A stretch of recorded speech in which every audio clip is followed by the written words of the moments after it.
દેવ હોય એ દેવને કદાચ બિહારવાનું હોય ઘરમાં અને બિહારે બહાર, કાં તો કોઈને બિહારવાનું હોય બહાર એને બિહારે ઘરમાં. એટલે અમુક દેવ એવા હોય પટેલ કે એનું સ્થાન હંમેશા બહાર હોય. ભલે નિવેદાતા સાત્વિક હોય, ભલે નિવેદ ચોખ્ખા હોય, પણ મેલું ના પડતું હોય. તો મશાણી મેરડી પૂછતા હોય તો એનું સ્થાન ક્યારે ઘરમાં હોય નહીં. મશાણી મેરડી નું સ્થાન હંમેશા ઘરની બહાર હોય. અને ઘરની બહાર કેમ કે મશાણી મેરડી એટલે એકદમ મેલી. મેલી અતિ નહીં પણ બનાવી તમારા વડીલોએ, કરી તમારા વડીલોએ. એટલે એને એ દેવી શક્તિ એ મસાણી મેળવી. જો કદાચ તમે ઘરમાં બેહો તમારા કુળના દીવાન ગમે નહીં, તમારી કુળદેવી ગમે નહીં, કેમ કે મસાણી મેળવી એનો ખાલી પાલા વળી જાય ને તો ભલભલી માતાઓ બેઠેલી ઊભી થઈ જાય. ચાહે કુળનો દીવો હોય, ચાહે પેઢીની જબરી છતી હોય કે મેળવી ગમે એનો ખાલી પાલા વળી જાય ને પટેલ પાલે તો એ જબરી માતાઓ બેઠેલી ઊભી થઈ જાય. કેમ કે એનું સ્થાન હંમેશા ઘરથી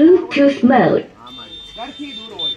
કેમ દૂર હોય કે એ પહેલા જ કીધું કે કદાચ ઘરમાં પ્રવેશે તો તમારી માં બેઠેલી ઊભી થઈ જાય. એક બ્રાહ્મણ હોય, એક દાખલો મેલીશ, એક બ્રાહ્મણ હોય ચોખ્ખો, કાં તો કોઈ ભગત હોય જે કઈ વાપરતો ના હોય અને ચુસ્ત ભગત હોય. હવે એની બાજુમાં તમે ખાવા પીવા વાળો વ્યક્તિ દારૂ પીને આવ્યો એની પાસે તમે ખવડાવવા બેહાડો, પછી બ્રાહ્મણ ખાવા બેહે ખરો? ના બેહે.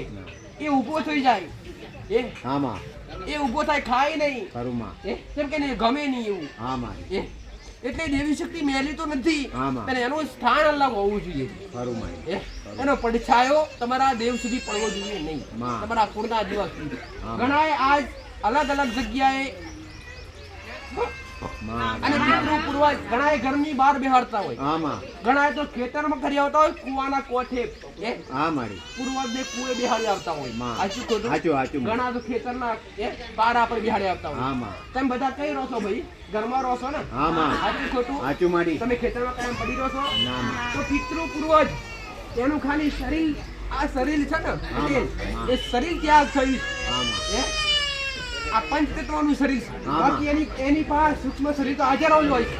સૂક્ષ્મ શરીર એટલે તમારી અંદર હજી પણ એક શરીર છે દીકરાને સૂક્ષ્મ શરીર કહેવાય, જે કોઈને દેખાય નહીં.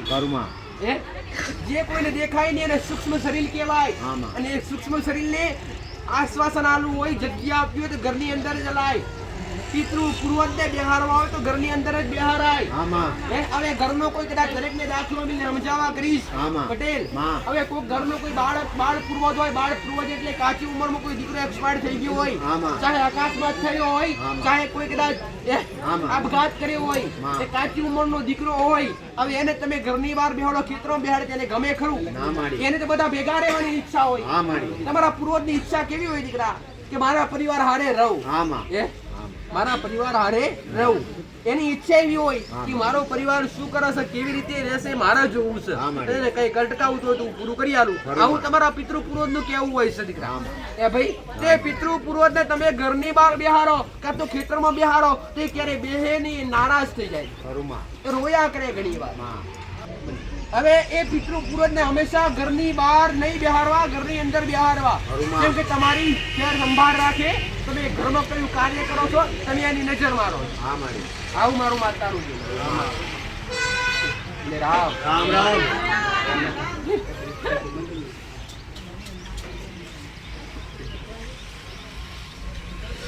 એક દેવનો રસ્તો બતાવ્યો છે. એક દેવનો કુળના દીવાથી નહીં, તમારા મા બાપ થી લઈ છેક પિતૃ સુધીના રસ્તા બતાવ્યા કે કઈ રીતના કરવા, કેવી રીતના કરાય, કઈ વસ્તુ કઈ કરાય. આ બધું શીખવાડવાનું કારણ શું? કે કરવાના સમય તમારે ભૂવા ના ગોતવા, અને ભૂવા ગોતો તો પછી પૈસા તૈયાર રાખવા. દેવ બિહારવાન થાય તો રૂપિયા, દેવને જાગૃત કરવાનું થાય તો શું કોઈ ભૂવાથી દેવ જાગૃત થાય? કદી થાય નહીં. આવું વેમ રાખતા નહીં. અમે ભૂવા બોલાય અને અમારી માતા રમતી થાય, ક્યારે અશક્ય વાત છે. જો તમારા ગુના મટી જશે, તમારો ગુનો નો તમારી માં રાજી છે ને તો તમને ખબર નહીં હોય, એ સમય તમારી માં રમી જતી રહે. બાકી જાગરિયા કે ડાગલો વગાડે, અરે ગૌણો ગાવાથી દેવ આવે નહીં. ડાકલો ફાટી જાય ને ઢોલે ફાટી જાય, આવડું હોય ત્યાં. અને આડાસ મટી જાય, અને દેવના ગુલામથી નીકળી જાઓ ને તો ઘરના કોઈ બી સભ્યની અંદર દેવ પ્રવેશે અને દેવ રમે ને બોલે પણ છે. ઘણાનો પ્રશ્ન હોય કે અમારી માં બોલે, ઘણાનો પ્રશ્ન કે અમારી માં બોલે, તારા પેટ અમને વાતો કરે, તો દરેકની આશા દરેકની પૂરી થાય છે. આ વગાડવાથી મોડવા નાખવાથી નહીં. અમુક એટલા લાખ પોચ લાખ રૂપિયાનું મોડું નાખતા હોય દેવને બોલાવો તો છતાંય સફળતા મળતી ના હોય. તો છતાંય 5 લાખ રૂપિયાના કાં તો 3 દિવસનો 4 દિવસનો મોડવો કરતા હોય. સાગરિયા ભુવન ગોણો વાળા કલાકાર બોલાવતા હોય. ડાકલો વગાડવાથી દેવ આવે નહીં. આ બ્રહ્મના ડાકલો તો દેવને રાજી કરવા માટે વગાડવાનો. દેવને બોલાવવા માટે ડાકવાની જરૂર ના હોય. દેવને ખાલી અંતર નાભીથી યાદ કરો. તમારી માં સીધો કદાચ તમારા અંતરમાં તમારી નાભીએ સીધું પોકે અને નાભી તમને હેડકી નાખે. નાભી તમને હેડકી નાખે અને તમારું દેવ તમારી નાભીમાં પ્રવેશે અને સીધું દેવ તમારું અંતરથી વાત કરે. માતાજી રમતા હોય ડાકલા વગાડો એટલે શું કે રમવાની રમઝટ આવે. અને બોલવા માટે ડાકલાની જરૂર ના પડે. બોલવા માટે તો ગુનાહ મટાડવા પડે અને ગુનાહ મટે ને ત્યારે દેવ આપ મેળે રાજી થઈ જાય. પુસ્તકવાળી વાર્તાનું કેવું આવું મારી બાપડી મેળવી ના કામ ઉઠાડી એ 84 ખાતાની આગેવાન સરી ફોડી ના રહો એ રામ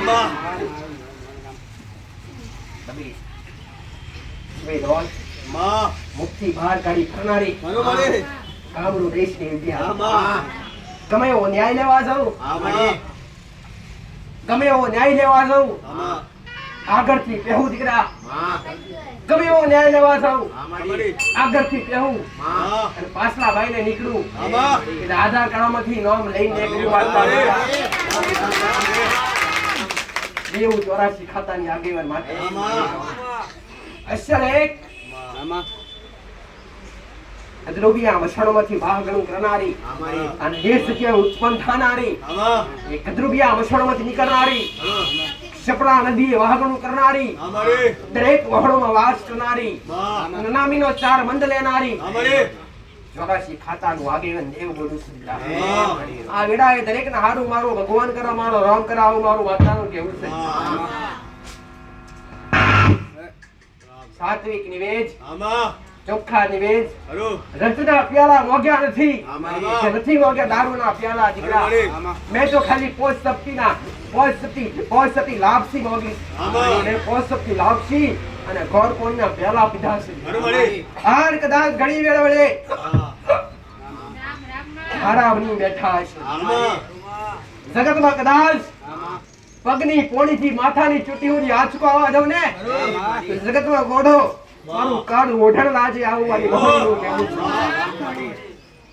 એક ને એક માતા હોકતા પરની મેરડી કોક મછાણી મેરડી કોક એના જ રૂપમાંથી અડધું હંસ લઈ અને એને વેલ લઈ કાળું રૂપ બનાવનારી કાળકાનું બીજું રૂપ ઘણો થયું.